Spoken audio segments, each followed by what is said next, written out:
In the world of Turinlay rests an enormous island called Prycene. The nation of Prycene is governed by a king and council, though the real power rests in the hands of 10 cursed immortals, powerful supernatural figures who serve only their self-interests. The land is plagued with black-blooded monsters, corrupt political leaders, and bloodthirsty bandits. And the one man who is willing to stand up to them all just so happens to be an unholy abomination, a summoner of the undead, the Necromancer of Prycene.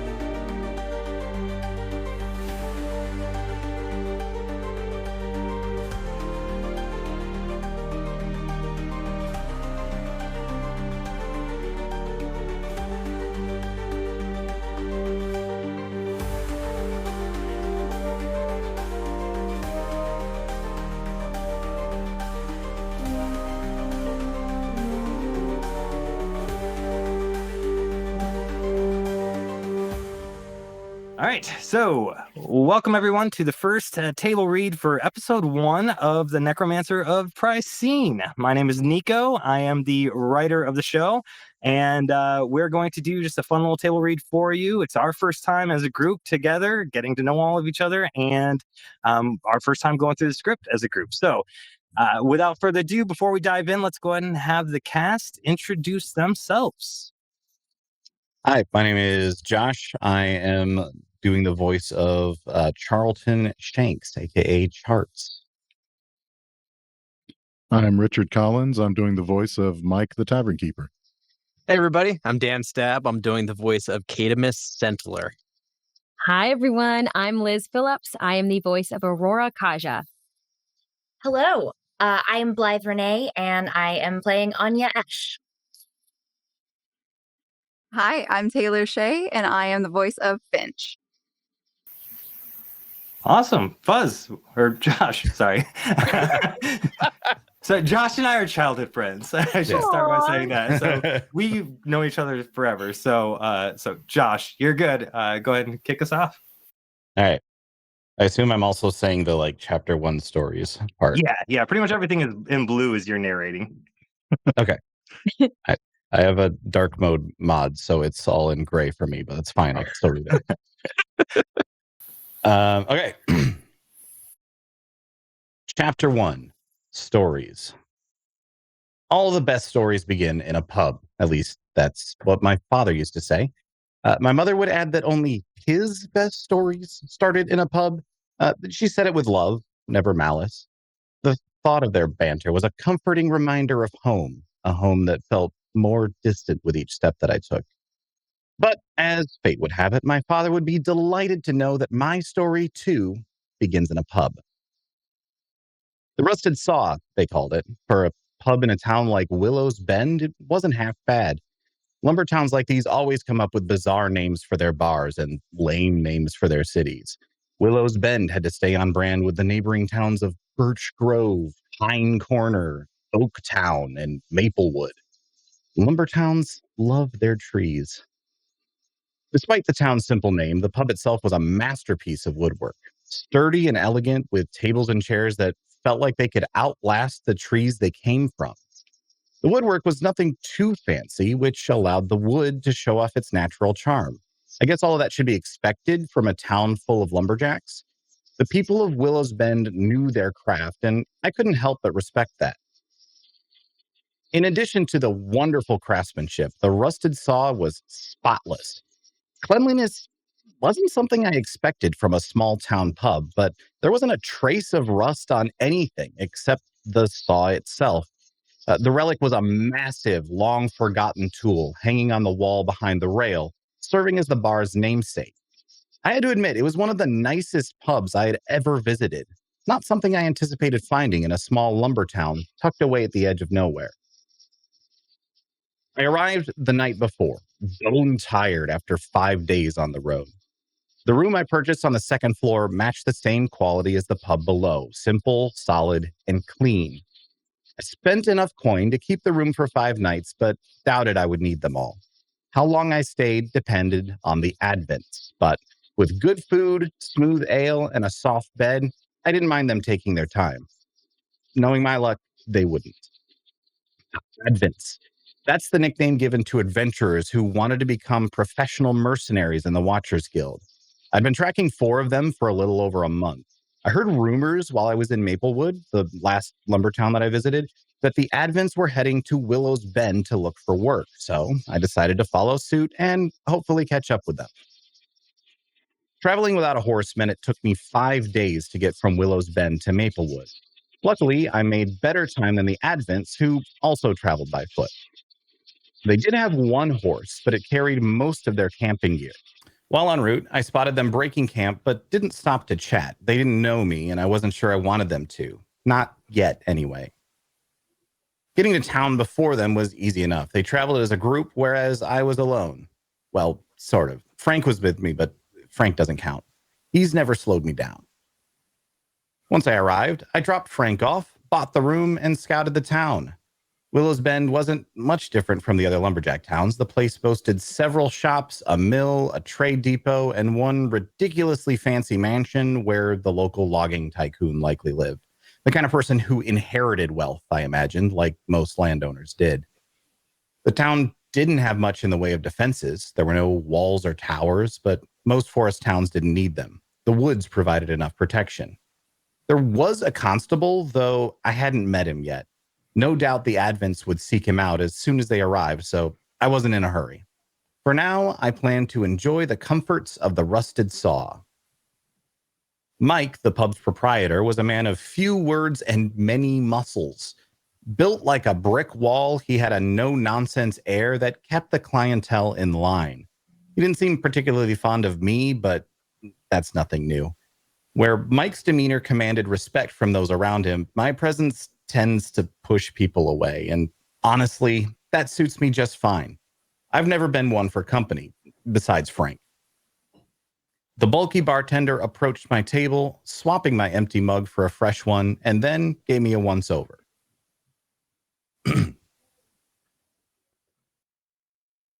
Thanks, Mike. Yeah, you're welcome. Do I owe you anything for the food and drink? Nah, it's rolled into the cost of your room. Oh, well, that's great. Thanks. Yeah, so I'm sorry, what's your name again? Charlton, but most people call me Charts for short. Charts? Yeah, it was a nickname my dad gave me when I was a kid on account of me always pretending to be an adventurer. I would make him draw up treasure maps for me. He would always say Charts for Charts. Sure, Charts. Is that what you've been reading all day? Maps? No, this is just a book. I like reading. Of course you do. And what brings you to Willow's Bend? I'm just passing through. I've been traveling for a bit and thought I could rest for a few days. Oh, that's good. And are you going to be sitting here the whole time? In the pub? Yeah, in the pub. Oh, no, I'll be wandering around town here and there. Might hit the shops. I'll need to restock my travel gear at some point. Why? That's good. That's good. It's just that you've been sitting here all day and it's almost dinner time. Oh, will you need this table soon? Yeah, I might. It can get a bit crowded in here during dinner. I understand. I can head out in a bit if that's all right. Yeah, if it's not a hassle or anything. Nah, I could use the fresh air anyway. I was caught up in my book and didn't realize how late it had gotten. Right, the book. What are you reading? It's nothing you would likely be interested in. Is it bad? Bad? No, it's Lord Sefner's Deconstruction of Composition in the 6 Stages of Decay. Oh, well, that doesn't sound like a treasure map at all. You'd be surprised. Okay. Well, it was nice chatting, and you will be finished by the time the dinner... By the time the dinner rush arrives, yes. The table will be all yours. Wonderful. Thanks. At that moment, the pub doors were thrust open and 4 travelers sauntered into the room. Do I say the scene to the Advents, or is that just a header? Okay. The 4 Advents walked into a bar, and by the gods, they were stunning. Even after 6 days of travel that left them caked in dirt and dust, accompanied by nights of uncomfortable sleep that shadowed their eyes with dark circles, they were statuesque. If those 4 couldn't get accepted into the Watchers, I doubted anyone in Prycene could. Is that how I say that? Prycene? Okay. That's what I thought, but I was making sure. Yep. It's one of those words that I've read 100 times at this point, but never said out loud. It's fair. The first to enter was a giant of a man, easily over 6 feet tall and built like a Dorian siege engine. He was clearly the muscle of the group and the only one clad in metal armor. His chainmail shirt rattled as he moved, a shield strapped across his broad back and a warhammer hanging menacingly at his side. His spiked gauntlets, polished in silver, looked like they could punch through stone.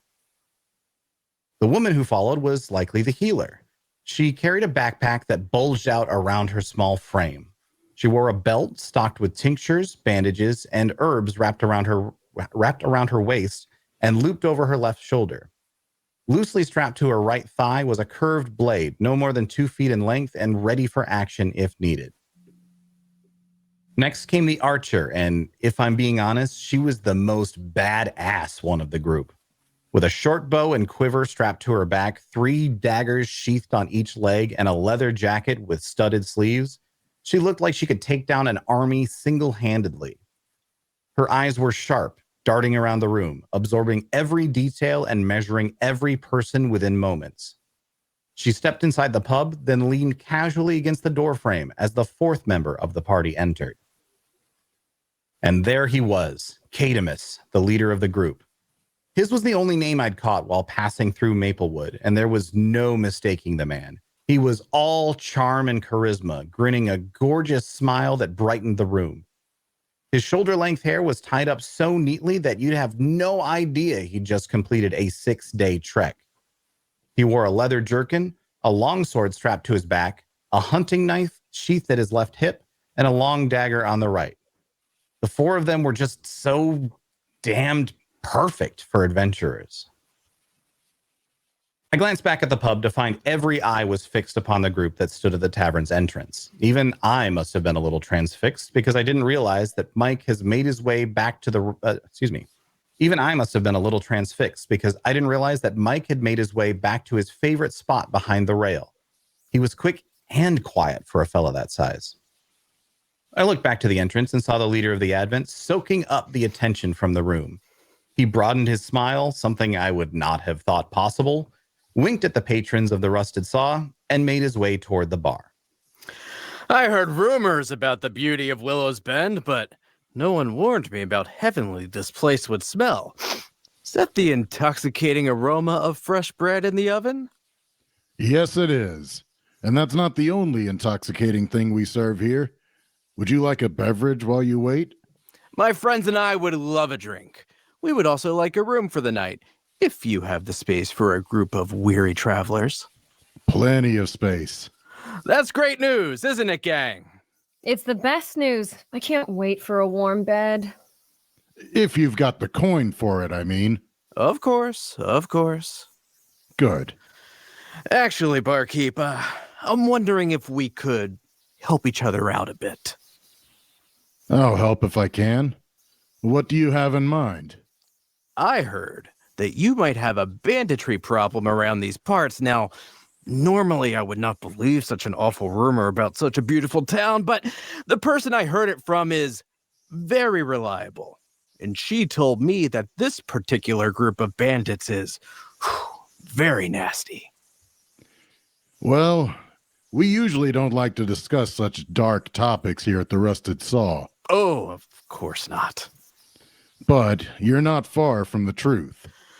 I'm so sorry to hear about your misfortune, but as chance would have it, my friends and I are well equipped to deal with problems of this exact nature, should the price be right. Are you members of the Watchers Guild? No, not Yet, at least, though we are well on our way. Then I don't think we ought to be paying you gold for mercenary work. We could get in a lot of trouble with the guild for that. And I would never wish trouble upon you and yours. No, we would not ask for coin, just some good old-fashioned trade. That isn't against guild protocol. No, it's not. Well, I don't speak on behalf of the town here. Of course not, but maybe you could point me in the right direction for your city lord or captain of the guard. Mister. Please call me Cademus. And these are my friends. Clyde is the big guy. That is Aurora there. And the archer at the door is Finch. It's a pleasure. Cademus, we're a small town. We don't have a city lord or captain of the guard here. We've got Big George, who owns the Willow's Bend lumber mill, and Constable Arun, who takes care of any civil issues that might come up. And are either of those two individuals present?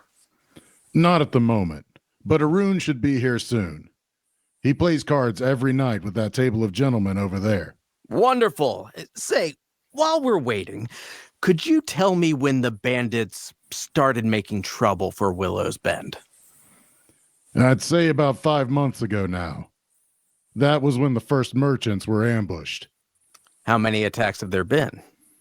4 in all, and each one is more gruesome than the last. That tends to be the way of things. When was the last one? The last one, it was only 3 days ago. Only 3 days? That's very recent. It was a gory damned mess, too. The bodies were found beaten and robbed. And between you and me, it didn't look to be a quick affair. You saw the bodies? Yeah, Arun needed help, so I lent a hand. We salvaged what we could from the wagon, which wasn't much, and then we buried the bodies just off the highway. And has Constable Arun done anything to pursue these bandits? There's not much he can do. He has a deputy, but it's just the two of them for the whole town. Again, we aren't a big city. We make do with what we have. I understand. Barkeep, You can call me Mike. it's a pleasure to meet you, Mike. You as well, Miss Aurora. Can you tell me, do the bandits attack every merchant that travels the highway to Willow's Bend? No, some merchants can get through, and every one of our logging caravans has made it in and out of the town unmolested. And would you say that the merchants that have made it through tend to be better guarded? I would agree with that. Thank you. Now, I hate to sound rude, but I need to tend to my rounds. Are you all right for now? We are great. Thank you for your hospitality. I'll let you know when I see Arun. Thanks. So what do you think? It sounds as if the bandits are held up somewhere nearby. I bet they're in a cave or something similar. Could be a hunting cabin or a makeshift shack. In any case, it doesn't sound like this Arun character is even looking for them. He's leaving the merchants to fend for themselves. Agreed. And the bandits aren't going after any well-guarded merchants, so they're probably not very strong or well-trained. Yeah. They're probably just a couple of opportunistic psychopaths looking to make a quick buck and bail once they've gotten their fill.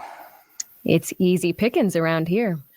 I say we talk to Arun and see what kind of deal he can make on behalf of the town. And if we don't like his terms, we chat with a lumber mill owner. Big George. Yeah, him. We strike up a deal and then go beat the shit out of some bandits. Mike kept his word, and after an hour or so, Constable Arun finally made an appearance. I loitered for a bit longer, but the pub had grown busier and noisier, making it impossible to eavesdrop on their conversation. Like Mike, I was also true to my word, so I relinquished my table as the rusted saw filled with dinner guests and headed back to my room. I collected a few essentials, a canteen, a hunting knife, my travel pack, and a rain cloak just in case, then checked the seeds in my hidden pocket to ensure they were tucked safely where they belonged. Ready for the road, I opened the door to the hallway and paused to collect my thoughts before heading back downstairs. Now, You're probably thinking to yourself, why isn't Charts going to chat with the Advents? Does he want to join their party? Is he hoping to become a mercenary in the Watchers Guild? Is this one of those stories where the awkward would-be hero teams up with the cool kids and gets dragged along for an epic adventure? Let me clear that up right now. This is not that kind of story. And the last thing I'd ever want is to join the Watchers Guild. You see, I've seen exactly what the Watchers Guild is capable of, particularly their leader, a man known as the Torch. Those Advents might be decent people or terrible. It doesn't much matter to me. If everything goes according to plan, they'll lead me right to the Torch, and I'm going to kill him. Before heading back downstairs, I glanced at myself in the hallway mirror. I might not be as handsome or imposing as those Advents, but I'm by no means an ogre either. My brown curls were a bit tangled and probably could have used a good wash, and the dark rings under my blue eyes were as familiar as an old friend, but who doesn't look tired now and then? I had seen the Advents from a distance while I traveled, but observing them that close was a little more intimidating than I'd expected. It's hard not to compare yourself to a group like that, but at least for me, it is. I abandoned the mirror and made my way back downstairs to find the Advents had already left.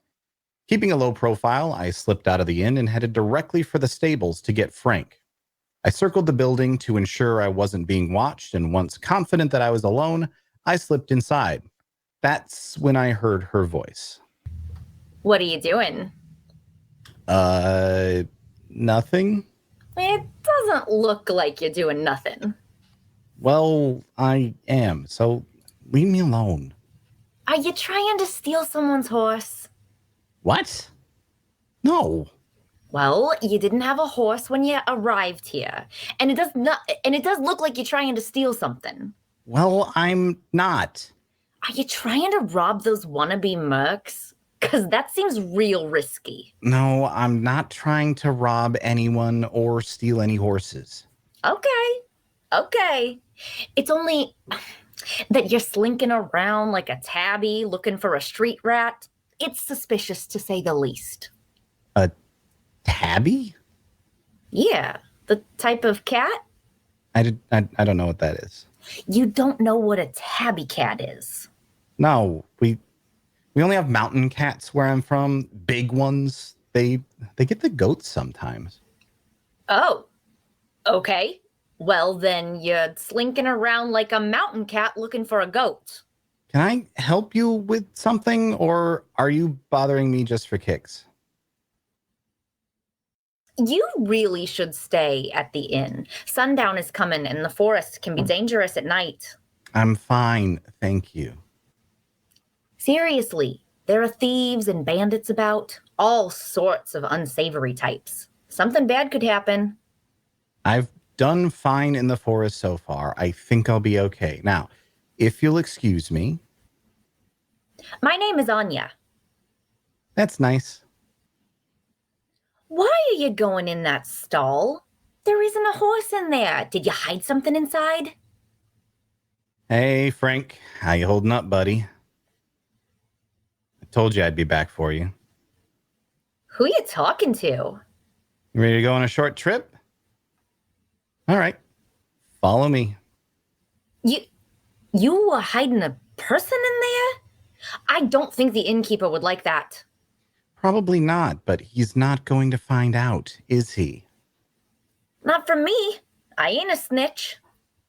Good. Hello, friend. I'm Anya. Frank doesn't talk much. He's shy. Is that why he's wearing the hood and mask? Yeah, exactly. He looks like one of those creepy temple priests from Dosna. I've never been. You should check it out sometime. The city, not the priests. Noted. Are you heading west? Yeah. So you are following those adventurers? Just coincidence. Okay, sure. Mind if I tag along? I mean, I prefer to do things alone. Alone with Frank, you mean?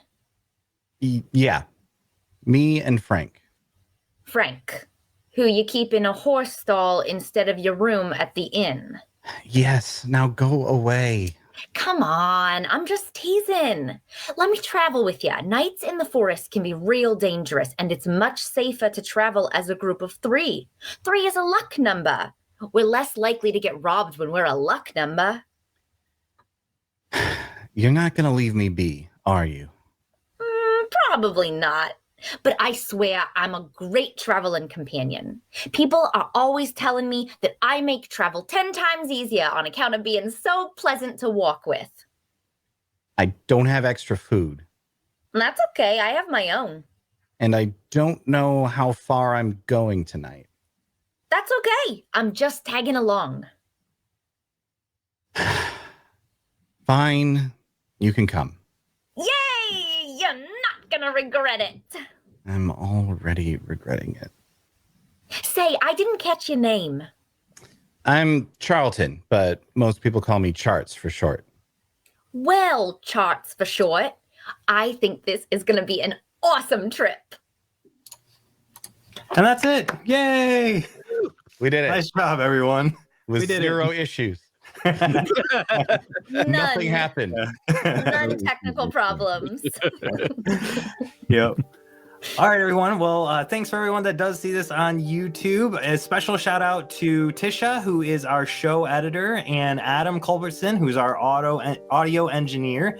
Also, special shout out to Nick Mead and Patrick T. Arsenal, who are our executive producers from Patreon, and all of the other Patreon subscribers that make our shows possible. You can find out more details about all of our shows at creativetypo.com.